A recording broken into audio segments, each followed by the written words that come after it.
అంటే ఇప్పుడు మన ఇంటికాడ ఎన్నో 10 కళ్ళు ఉంటాయి. అది కూడా బాగానే ఉంది. సగం తిన్నా నువ్వా? తిన్నా తిని నడవలేకుండా పాపం వేడికి. మా తుప్పలో బాగుపడదమ్మా.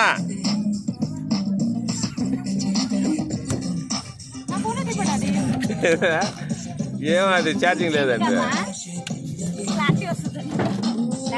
మీది భలే వస్తుందిరా కింద నుంచి పైదాకా.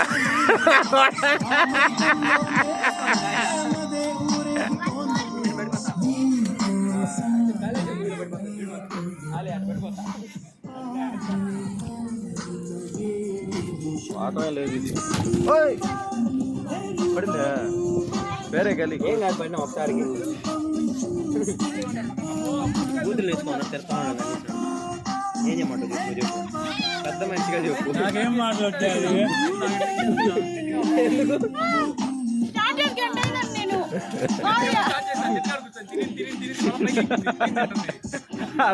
అక్కడికి లాగ్ అవుతుంది రావడానికి. బ్రదర్